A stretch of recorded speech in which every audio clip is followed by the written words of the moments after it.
大家好，又翻嚟我哋沙冷嘿，你好我好大家好，財是真的好，有我嚟自澳洲嘅真 B C， 亦都有嚟自馬來西亞嘅大馬 Sir。位網友好，喺節目開始之前，請大家為我哋三個頻道芒香、正香、晒冷氣點讚、分享同埋訂閱，希望你留低建設性嘅留言啦。好啦，今節呢又係講下日本嘢啦，因為早前日本都發生好多事件嘅，咁今次呢，我聽起上嚟都幾心寒下嘅。咩事啊？咁原來日本香川縣滿龍町一間酒店發生一單可怕事件啊！一名34歲大阪女遊客喺熟睡期間遭到28歲酒店男員工，個男員工嘅名咧叫澤田裕大，潛入房間之後就係妖核突啦，就係撫摸佢嘅腿部。哇，好似拍嗰啲咩戲咁嗬啊！好彩啊，就係咧係有朋友合力同佢一齊反抗，成功咁樣脫險啫。嚟自朝日新聞啦，原來呢單嘢發生凌晨4點50分，咁大家都係熟睡時間啦。咁大阪旅客同佢嘅朋友咧喺四國旅遊啊，咁下榻係滿龍町一間酒店。咁呢位男員工咧，於呢個叫澤田裕大利用係值班嘅便利涉嫌。咁當然啦，你知道啦，咁佢哋肯定有士啤士噶啦，有嗰啲房卡噶啦吓，肯定得嘅啊。涉嫌未經許可進入呢個鎖好門，你記住鎖好門嘅旅客嘅房間，趁呢位旅客熟睡時，就係咧撫摸佢嘅腿部，意圖不軌啊，係咯，好鬼變態。咁女遊客咧強調對門上咗鎖噶，其實上唔上鎖你摸人哋隻大腿已經唔啱啦，你真係係嘛？咁警方而家調查緊嘅澤田究竟點樣入去，懷疑佢就係利用，其實講真啦，佢係酒店噶嘛，肯定係有鎖匙啦，冇理由冇士啤匙噶。如果嗰啲旅客被困係 lock out 咗喺出邊，咁你肯定有士啤匙啊。懷疑佢持有士啤匙或者利用酒店內部通道入去嘅。咁澤田對警方坦誠話：我確實擅自闖入佢房間，我好想摸佢隻腳。哇，都幾變態咁講，我係真係摸咗佢隻腳嗱。咁承認呢，就係呢，係不法進入人哋嘅房間。同埋咧，但係咧好搞笑，佢就唔同意自己有猥瑣罪。吓，咁樣都唔叫？唔係啩？不過咁呢單事件原來2月底發生，咁咧事件因為酒店唔肯主動報警，所以咧女遊客喺4月中旬先自己去警察局度報警，先至曝光噶。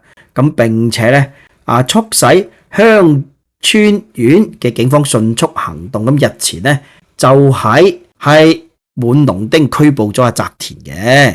咁但係即係講真啦，即係你之前其實我哋呢度都有單新聞唔係應該係我哋呢度又係有員工咧不斷咁樣，咁佢就不斷敲啦撞啦人哋對門啦。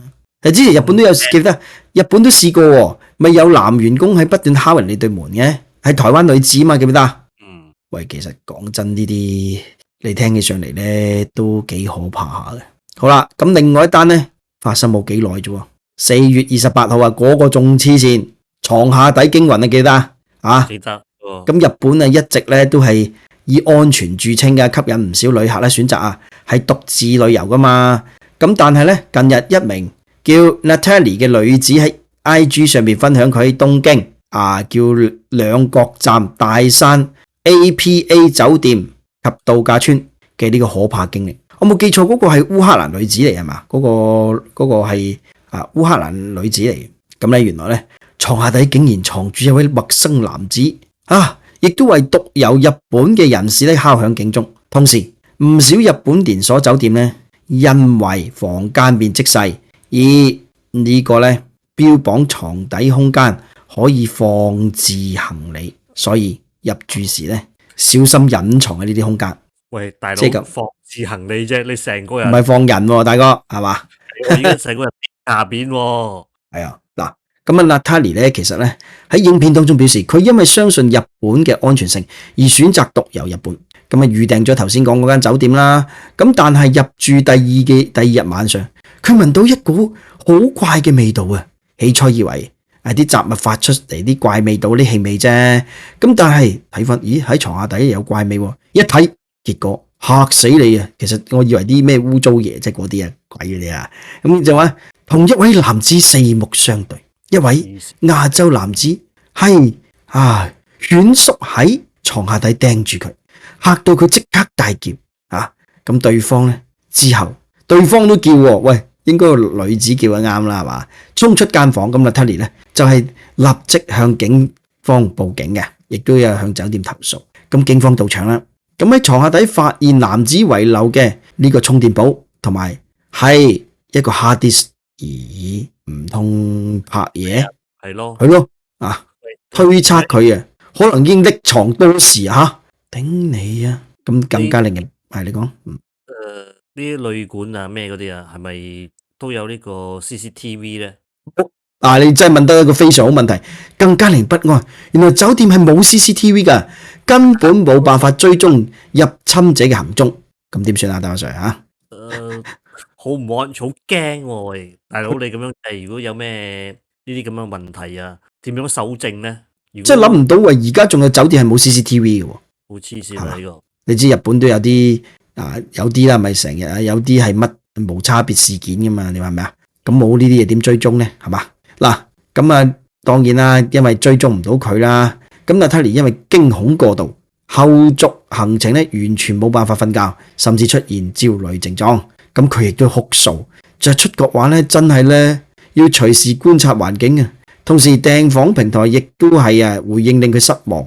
咁咧佢就要求咧全數退款，但係平台咧淨係賠償佢178蚊美金嘅叫做換購券咧。喂，其實咁鬼孤寒㗎，你真係咩平台？Agoda，喂，講真，你都叫佢一個好大嘅平台啦，鬼佬好多用呢個，你都百幾蚊美金你就退翻俾佢卡啦，仲咩換購券？即係你一定要用佢個 app 去繼續去住啦，啱唔啱啊？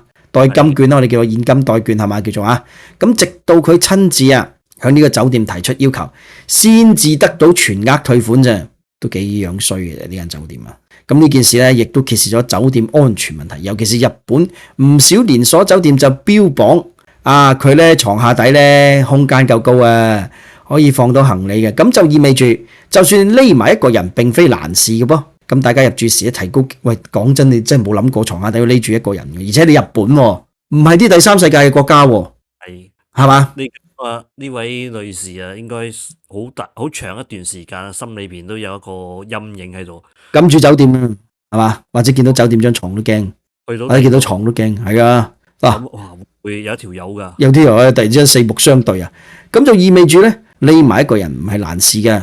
咁大家入住時應該提高警覺，咁檢查門窗、櫃啦，同埋床下底啦。喂，呢啲唔係應該喂入。其實講真，一去酒店時候，好多人都好攰，真係好少會檢查呢啲嘢。係 suppose 你係應該冇咁嘅事情發生噶嘛，係嘛？亦都確保環境係安全，選擇酒店咧可以優先考慮設有 CCTV 嘅住宿。會頂你，其實呢啲唔係應該本嚟就有嘅咩 CCTV？冇諗過你冇啊，其實冇諗過你冇啊，真係啊，估唔到啊！以便咧喺突發情況下提供有效嘅安全保障。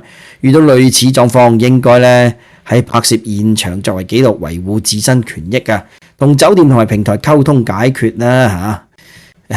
但係都好難嘅，講真都好難嘅。